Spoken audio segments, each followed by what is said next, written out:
Hello and welcome to the Coder Kids Podcast, episode 21. I'm Jeff Ward, joined as always by James Thornock, James, the man Thornock. the man. Guys, I feel like I have to talk a little bit about an update personally here. So I'm at my parents' house.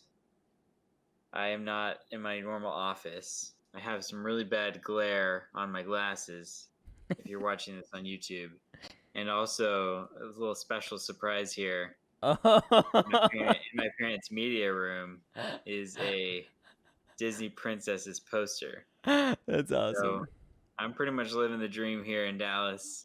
It's great. Visiting my parents. And episode 21, James, it's a special one. It's the first time ever that we have. Yeah. First time ever that we have what? Want to talk about what it is? Yeah, I mean, first time ever that we have recorded an interview and had the file corrupt on us, and we're doing a re-record a bit. Yeah. So. Yeah. We'll get into that. I did want to say, the Disney princess vibe is great. It's also the holiday, so happy holidays, Merry Christmas, Happy Hanukkah, Kwanzaa, whatever you do. Yeah, James doesn't care about the PC. He's going full Merry Christmas on everybody. Check this wreath out, man. It's bigger than my head. It's also just, a photo on a green screen, but I hope it adds a little bit to the holiday vibe. Yeah, no, so James, what's your update? My update is I got some sound absorbing hexagon panels, and so if the podcast sounds like 3% better, that would be why. So good times. Other than that, I don't think my brother listens to this podcast, but I'm getting him a special gift for Christmas that has to do with tech. Has to do with a previous episode where we talked about constructing things. So if he's listening to this podcast, which he's not, then his gift surprise will be ruined. But I don't think he is, so we're safe. There you go. Other than that, life's good. My son's now learning to stand. So he paws his way up. He's not a dog, but he paws his way up the couch, and then he'll lift one hand off, and then he'll lift the other hand off, and he'll do this like wobble business, and then he'll get this huge grin like he's super proud of himself, and then he'll either fall on his bum or he'll reach back out to the couch. But that's the stage of development he's at. I guess Piaget would know, even a little bit more fine-tuned than that. But that's our update. It's fun to see the little guy grow. Yeah. Presents are starting to accumulate under the tree. I gotta tell you something. I got a little early Christmas gift. Oh. In the form of an Apple Watch. No kidding. So I'm now an Apple Watch owner. Nice. How the tables have turned. You are now, and now I am not. Yeah, that's right. Mine shattered on some tile in our house. I'm sure it'll come back around. Maybe. I mean, you get the Series 3 now for cheap. Pretty cheap. Yeah. Comparatively speaking. Yeah. Apple products aren't ever cheap, but they're comparatively cheap to what they were. Yeah. Yeah. So what series do you have? Is it the 5 or Series 6? 6? The new one. Nice. You got that. I got it from Costco. Is it the echocardiogram, whatever? Yeah, and you can do blood oxygen. Blood oxygen's really cool, actually. And I don't know. Yeah, I did buy it mostly as a health device. Yeah. To try to keep. Well, my brother had heart surgery recently. Anyway, long story short, I think everyone in my family is a little bit paranoid, so we're just trying to, keep the eye on the health. Yeah, keep the heart alive, and keep the heart alive as long as possible. Yeah, I do think if you're gonna justify purchasing the Apple Watch, I do think that's the best justification, because when I had one, it definitely motivated me to exercise more until I was bothered too much by it. And then I would only do it occasionally. But if you keep up with it, it's great. If you use it just for notifications, It's completely waste of a purchase. But Yeah. there are a couple of apps that are nice. The viewfinder, if you're taking pictures, and the health stuff is great. So, well, again, Merry Christmas. I hope that this holiday season, you can stay connected with your family, whether you're right next to them or whether you're 6 feet away or whether you're in a different state or a different country. These times are tough for some people. But let's jump into the interview summary. So we had the chance to interview Diane Xiong, and I was always pronouncing it wrong until we had the podcast. So I'm glad I got corrected on that. But she is the assistant community education director. Is that right? I think I said the right words, but Yeah. in the wrong order. Assistant Director of Community Education. Yeah. Something like that. It's a long title, but it's an important one. She does a lot of work in Fort Bend. She runs all of the after-school programs, the aftercare, and which that might sound like the same thing. Aftercare is where kids can go to hang out and eat snacks and be taken care of and be supervised. And the after-school programs are similarly where they can, be taken care of, but in a sometimes more academic and sometimes more physical way, if for instance karate or hula hoops or coding or whatever it is. So she's been a huge champion of community education in the truest sense of the word. At the adult level as well, they've had Excel classes, how to run your iPhone, introduction to computer classes. My father had the chance to teach those to adult members of the community, which is great. And they are always reaching outward, and trying to get more of the community involved. And I think they do a great job. So yeah. So I mean, I will say again, we felt bad. Felt terrible. We had this long interview with Diane, and she was an so hour long. To give us her time, and we had a really great conversation. I felt pretty great at the end of it, and then James contacted me Friday night and was like, "Hey, I got the file was corrupted, or the file was lost," and we both just felt really terrible. James felt even more terrible. Is basically just picture that ostrich burying their head in the sand. Like I didn't want to exist. It was weird too because there are a lot of things that break in life, right? So if your desk breaks or your car breaks or something, you can get it repaired. You can get it fixed. There's, even if it wastes some time and money or something, you can get it back. Like the interview we had is lost to history. Like it's impossible to recover because the file didn't even actually ever save, even though it was recording, and I checked about 15 times during the interview. So, pro tip, if you're using open broadcast software, also known as OBS, save in MKV format. That's going to help you moving forward. It turned out fine for every other podcast we've ever recorded, but not that one. Not this one. So, all right, let's get in about Diane. So Diane's, we talked about her background a little bit, how she ended up in education. Sure. And talked about how Fort Bend ISD is actually a district of immigrants, of a lot of diversity, and Houston has a huge immigrant population. And so as people come to Houston, a lot of them end up landing in Fort Bend ISD in Southwest Houston.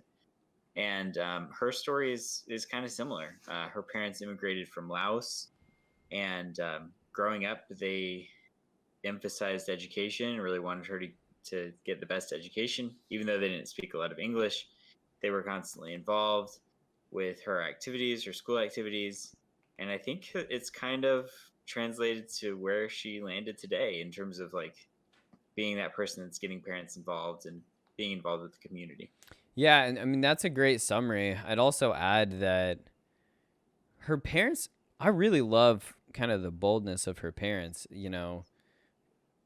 They said, we sacrificed to be here, so take advantage of this. And so I think they did a good job. Sometimes, we fail when like, I don't know if we as adults or something, but we don't like describe, hey, it's actually difficult. Some people are so humble, they're too humble, and then we don't know actually the work that went into something. Um, and so I don't think, her parents were trying to like impress Diane with, all the work that they did. They were just trying to say like, hey, there's a lot of sacrifice here. Make sure that you make good on it. There are really great opportunities here. And so they attended and supported her, and were really a huge inspiration, like Jeff said. So I do feel a little bit bad talking about Diane with her not here. only good But stuff. Only good yeah, stuff. only good stuff. I mean, she's really an awesome person. Um, We're and so in fair, disclosure. We are, we've been partners with Fort Bend ISD for 3 or 4 years, like about 2 or 3 years, right? yeah, two or Now, 3 years. and so we are definitely heavily biased toward them, right? They've been really great to us. They're always, some districts have sort of a personality. Some are more open to, picking up a phone and calling them, and others are kind of behind walls of paperwork. And it seems like Fort Bend is one of those districts that you can pick up a phone and you can call and you can get some answers. And we We're always talking love to that. UHISD. We're talking to UHISD.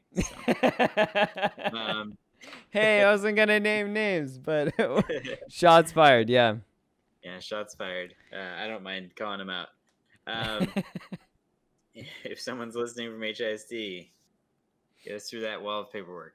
Let's talk a little bit about our program, James, in Fort Bend, and also Sure. like what the community education program is doing in Fort Bend. I can kind of start us off a little bit.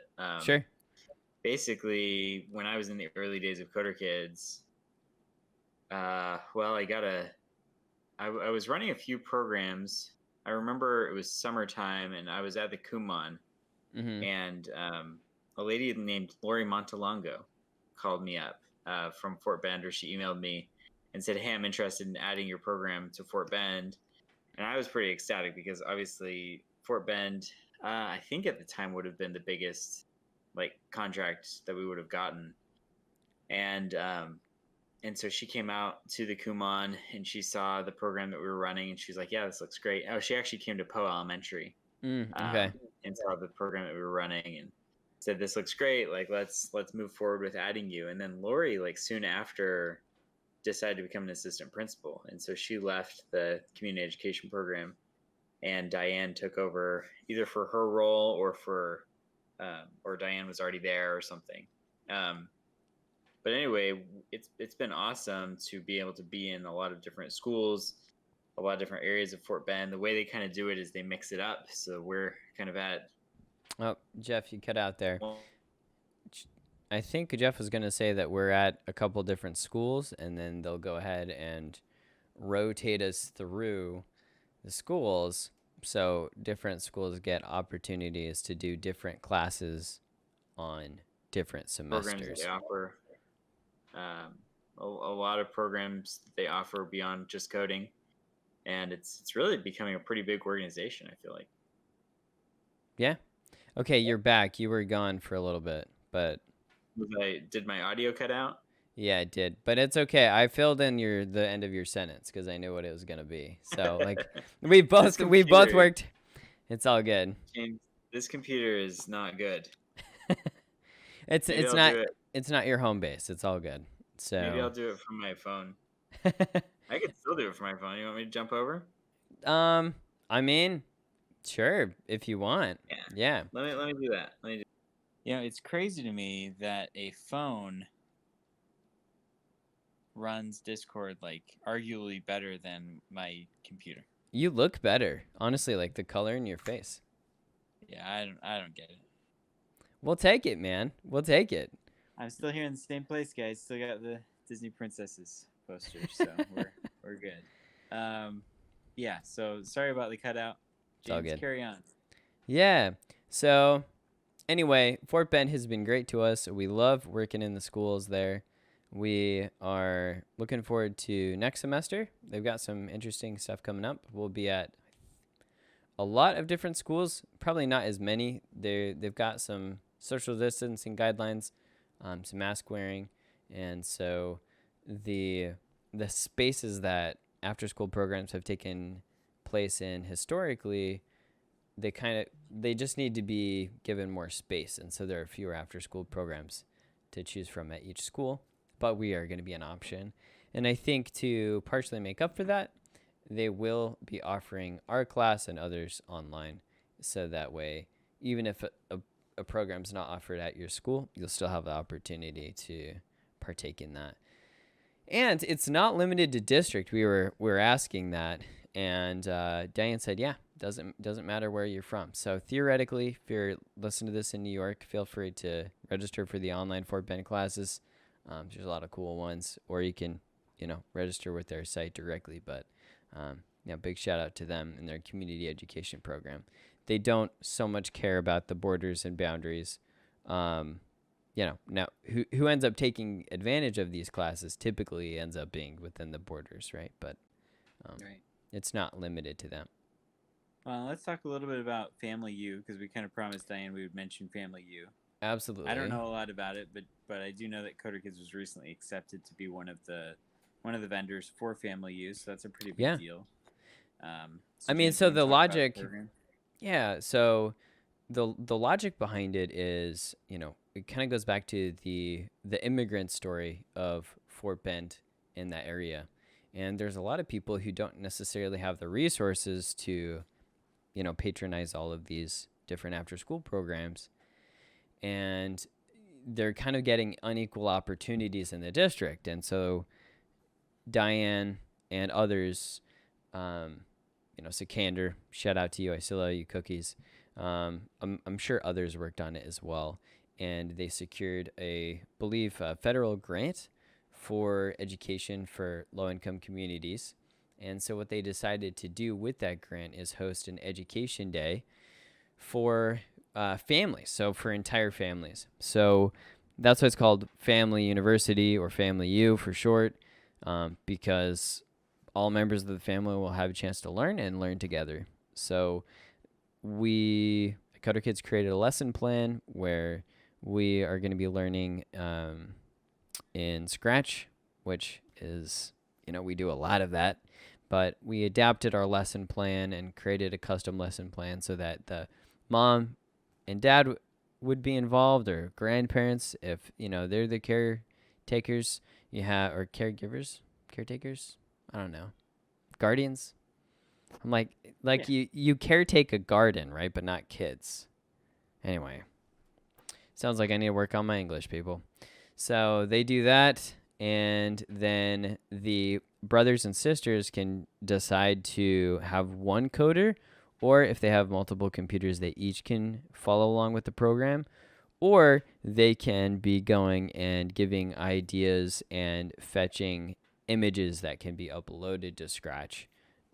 So one fun project idea is to load all of the pictures of the family actually into the project and have kind of like the family inside of the computer in the Scratch project, as one of the kind of additional challenges. And this is so the classes are about 50 minutes long. They're open to the community, and there's some limited spots because it is completely free to the Fort Bend community. But we'll see how it goes. We're very excited. I mean, that's awesome. And that's again all to the credit of Diane and the team at Fort Bend, because look, if they never would have asked for the grant, then who knows who would have gotten it. But it seems like she's fighting for her community and doing what she can to really be passionate about education. So Jeff, I really want to ask you, because we'd talked to Diane about this, about how she ended up in education. I think she said the same line, right, that Andrew Maddox said, that she fell into education. Didn't she say that? Yeah. Do you want to talk about that a little bit? Do you remember what she did before? Yeah, I don't remember the exact role. Was it? I'm trying to remember too. No, I don't remember the exact role, but I do know it was one of those things where she felt like It was administration, right? She was working in some form of administration. She spent a few years working at home or just being with the kids at home, and then decided that That's right. she was tired of being at home. I mean, she enjoyed being at home, but wanted to be working again, and kind of wanted to do something a little bit more meaningful, and so jumped into the world of education. Yeah. And has like really enjoyed it. I think she said she's been doing it for six years or so. Right. Yeah, So I think it's interesting, actually. I guess kind of a tangent from Diane's story, but it is interesting how many people kind of find their passion for education just by like falling into it, being forced into it. You realize like when you're a kid, we all love like going to school and being involved in these programs and doing these activities and things. And then we grow up, and I don't know if it's just like all about money or what. But has a it is little bit cool. to do with it. Yeah. Yeah, I mean, of course, money has a lot of power in life, in the world. But it's cool to see people like Andrew and Diane and ourselves who are pulled to education, who are drawn to it, and then we get back in it and we remember like how fun it is to interact with kids and how engaging education can be, despite the many frustrations that all teachers face and the challenges that people face. Yeah, and I've noticed a common thread, with Diane and with Andrew and with us. I feel like, not to toot our own horns, we really are trying to do education right. And I don't think we're pulling any punches and sugarcoating anything. I think Diane talked about some of the challenges, and we'll talk about some of the coronavirus challenges, pretty soon here. But, nobody we've talked to says, the public school system is flawless, right? And the way we do schooling is flawless. But I think that passion for education hopefully can motivate some better change in the system of education, right? There's the thing education, which is what happens when that fire is lit in a child or an adult or whatever at any age. And then there's the system of education that should be focused, just laser focused on lighting that fire, but doesn't always. There are some misfires. And so Yeah. I think all of us are trying to get Learning in and of itself is a very fun thing. I mean, I love learning new things and Oscar's at an age right now where he like loves science experiments, he loves the creative aspects, he loves like creating things. And then you like inject and not to hate on all aspects of the education system, but like you inject testing into it. And all of a sudden, like a lot of those things that are like more fun about learning turn into like chores. Like, I have to learn this. I'm not gonna pass my grade if I don't learn this. There's like a stress added to it. So, anyway. Well, and we've talked about that before. Tangent. Yeah. It's again how things are used too. Is the test is it the biggest grade, or is it a great indicator of where you're at, right? Like, because tests are amazing tools, where in a pretty short amount of time you can assess. It's and not all tests are created equal as well. You can get a pretty quick picture of kind of where you're at, but if it's used as like the metric upon which you are judged, and there's some permanence to it, that's when it gets real dangerous. But if it's used as like, oh, okay, where am I at? Okay, looks like I didn't even get the right decade of when that historical event happened. Do I care enough to want to go research that again? Do I really care about history? Am I passionate about that? If so, like, let's learn about that. If that's what you find out. But if you take a test and then you really don't care about history that much, you're not that passionate about it, it doesn't really relate to your career or your passions. Well, okay. Am I so important as to tell you that, well, history is so important, you have to know these dates, right? I'm not going to do that. I mean, I think those decisions should be made parent, child, and teacher. I think that's who should be making educational decisions. So Well, I think, let's get pivoting back to, Fort Bend, I think they do a great job of that. They're very in communication with the parents, and they'll give refunds for after school programs that don't go well. They say that's incredibly infrequent, right? But they're tied to a community in a way that not all other organizations are, and they have accountability because, again, they pick up the phone, which is pretty nice. Well, one aspect that we talked about with Diane that is unique is her perspective as a mother, because she does have 2 kids, and they're both like into Minecraft. We talked about that for a while. Yeah. Then we talked about how we have a Minecraft server, and Diane was like, "Oh, that's sweet." So maybe I'll send my kids off to join the server. We have had some new kids in there. Yeah, kind of all the time. So yeah, it's interesting to see like the new kids. The old kids have kind of gone away. The new kids, there's a new kid group. So anyway, it's fun. But what I was going to talk about was the pandemic a little bit, and like how it's impacted kids, how it's impacted the education scene. One thing that stood out to me was we talked for a while about screen time and how screen time has impacted like her own family, and we talked about kind of just some theoretical thoughts about screen time.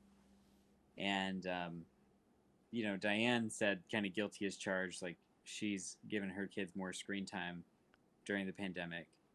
I have talked to a bunch of parents here, or where I live in Utah, who feel the same way. Like they are putting their kids on a lot of screen time during the pandemic because, look, you're both working from home, or one of you is working from home.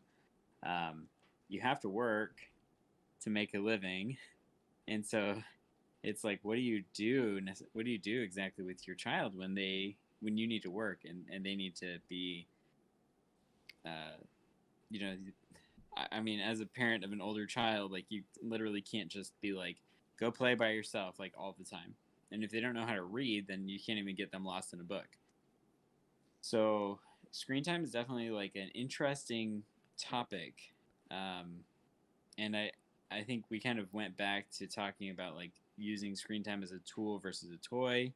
So making sure they understand it's not just a toy, but that it's used as a tool, which we talked about in past podcasts. And it's an incredible challenge, and I think that we should all be pretty empathetic with one another about how what's going on with kids. Yeah, Overall, the pandemic, I think, has had a terrible effect, like overall, on kids. And I'm not talking about Diane's situation specifically, but I'm saying if you look her at kids Fort are fine. Bend as Hopefully, yeah, her kids are going to turn out just fine. But if you look at Fort Bend as a whole, if you look at the nation as a whole, if you look at the world as a whole, just kids not being in school, like kids spending time just kind of mindlessly doing stuff, it's going to take its toll over time. So we've got to figure out how to offer kids like the best tools for even if there's a pandemic. And I think one thing we talked about, Diane mentioned her husband. He's pretty cool, fun. He's a gamer, I guess, we heard. And I think he plays Minecraft with them too, right? And one of the things that he was concerned about is, using it as a tool.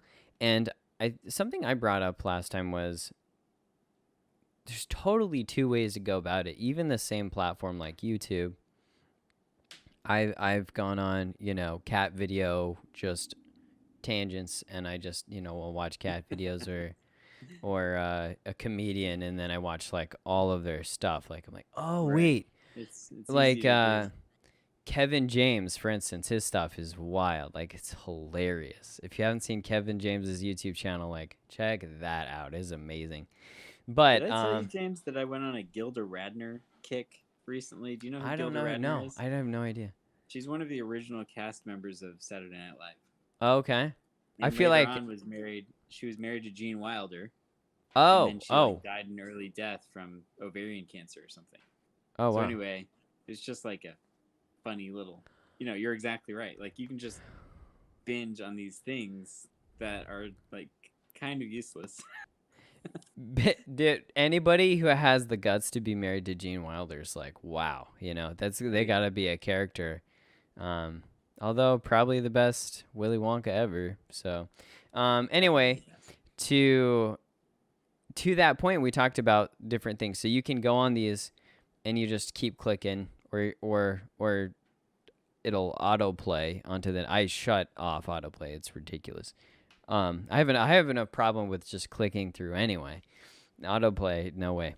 So, but YouTube's also this just absolute wealth of like DIY projects, right?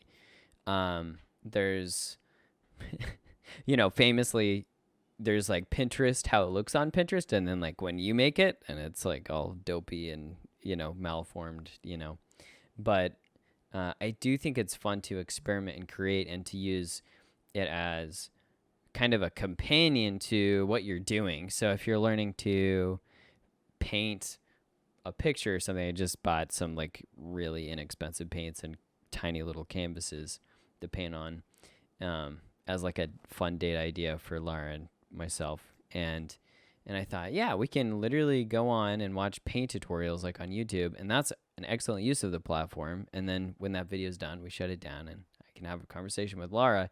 And this is a great productive thing. I don't know how to paint worth a darn, and that's huge value added to my life, for free basically. So we're not Luddites in any aspect of the word, but there's this real eyes glazed over effect that does happen, and every parent Right. deals with it. But the last thing that this podcast is going to have on it is 2 extra judgmental parents. I think we've got enough judgmental parents out in the world. So you're Well, not and you're not going to receive harsh judgment from us on that. I was talking about how my son Oscar, he's 5, and he'll spend quite a bit of time on the iPad sometimes.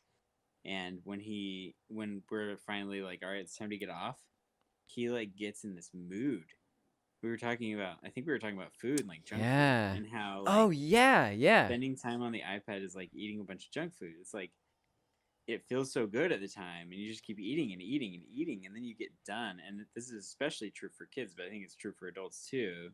You get done, and then you just like feel like physically ill. And Oscar reacts in such a way that he like gets mad at us, and he gets mad at like he gets frustrated, and we'll be like, all right, time to get off the iPad because it's time for dinner, and he'll just like freak out. And so anyway, long story short, binging on screen time is kind of like binging on junk food, and I don't know. It's just all things in moderation. I mean, at the same time, again, guilty as charged. Sometimes we're in this pandemic, and you have to put your kid on the iPad for a really long time. We did talk a little bit about priorities, and I would just go back to that and say, like, I think that the pandemic has taught us that we maybe should be a little bit more aware of this, and a little bit more aware of like what it does to our kids, so that when we are out of the pandemic, how can we reevaluate the amount of time that our kids are spending on technology, and what and how they're using technology, because maybe possibly we've been a little bit too passive with it in non-pandemic times. So And something since the last interview that I've experienced, I watched again. This is a YouTube video that I experienced this through. But there's this guy who went out and bought a ghost town in Nevada. Have you seen this guy? yeah, I heard about this guy. Yeah, Yeah. So he went out and he's like recording wasn't the he process. like he like sold his company for like millions of dollars, and then he like went and bought a ghost town? Is that? So I think that's the guy. Yeah. I don't know. Yeah, it was like a hostel that he owned before, and Okay. then anyway, so he's he's in this ghost town, and he doesn't have running water. Well, I think he does now, but he didn't for 6 months, and then no electricity, and just a ton of empty buildings, and he's just kind of living alone. And then as time went on, he'd have more people that would volunteer their labor to like rebuild this town, and it's really beautiful. It's kid friendly. It's insanely manly to just rebuild a town. Like that's the manliest thing I could freaking think of. So part of me is like, man, I need to be a better man. I need to like work with some wood and hammer some stuff. But the impression that actually left me with, which actually does apply, is this guy, doesn't get cell phone service. He's got a laptop, he's got a drone, and he's got like an ATV, this Polaris that he rides around. That's it. That's all the technology he has. And he goes and he just fixes stuff, and he's living, and just looking at him, because he's, filming himself talking. He films like when he just got there, and then 6 months later. And 6 months later, he's the most chill person I've ever seen on the planet. Like chiller than Joe Rogan, which like I don't know if it's possible. And he just seems like at peace. I don't know if it's all the oxygen in the air that he gets to breathe or that he gets to sleep and the stars are all there or what, but it seems like there is some kind of, I wonder about like long-term effect of kind of the hype and the excitement and watching the news all the time and all this stuff where it's kind of winding us up. And I wonder if we have outlets to release. Anyway, I don't know what that has to do with children's education, but I think, kids are humans too, and they're just littler ones. And, at some point they need to unwind productively. And so Laura recognized that in me yesterday, and she's like, all right, you're doing some jumping jacks. You're doing some push-ups. Like, let's go for 2 songs, because I was in between work periods. And she's like, you're going to do this. And I said, okay. So I did it, and I felt so much better for the rest of the day for like it's true though that 8 minutes. It's true though that during the pandemic, again, it's so easy to like you have a valid excuse that you need to get work done, and so you give your child a lot of technology time, and yeah, they don't know how to properly release that pent up energy, and so giving them those opportunities, I think, is important. My opinion, it's a little harder. The winter time gets cold. It's cold here in Dallas. I think it's cold there in Houston. It's cold-ish. It's like 40s, 50s. It's not freezing. In Utah, it's quite cold. So it's like a little bit more difficult to like get outside. And actually, in Houston, in the winter is the time to be outside. So highly recommend that. Yeah, 50, 60 degrees. Yeah, it's pretty amazing. Yeah, but it could be a more difficult time for some people to get outside. So making an extra effort to get out there. James, I think we should wrap up our conversation. Again, huge shout out to Diane. And I know that we're going to include the links to the Fort Bend Community Education Program. Certainly, if you're an adult, check out their offerings, because they do offer some pretty good basic classes for adults, for adult education. And also, if you have a child that you'd like to sign up, we'll include that link as well for the Fort Bend ISD stuff. And also checking out that opportunity for Family U. I don't know is that just open to residents? Yeah, I'm not sure. We did ask her specifically about the general programs. The general programs are open to everybody. Yeah. But I'm not sure. I'm not sure if like the federal grant is just for this area, or it's a federal grant, so it's anyone in the United States. I don't know. You'll have to check with them. Yeah. But again, thanks to Diane, and sorry to our loyal fans for messing up the file. We'll try to double record in the future. I think so. Yeah. Well, and next week on the podcast, barring any this Friday, barring any corruption. What? Oh, I hadn't finished. Coming up next on the podcast, barring any corruption, we're gonna be interviewing some other people, some interesting guests from Acton Academy. So that'll be fun. They are kind of moving and shaking in education, and Well, we good could friend. give everyone the preview because this is episode 21, which technically was last Friday. Right. Episode 22, I It's believe, coming we're out doing this soon. Friday, which is going to be a last-minute gift guide for Christmas. Oh, that's right. Okay. And That's then episode that's what it is. 23 will be on the 20. It'll come out. It'll come out. Yeah. It'll be great. You're gonna love it. The next Friday Wait. will be Yeah. episode 23, which is Jesse and Yeah. the other person. Jesse and company, all the teachers at Acton Jesse and Academy. Co. All right.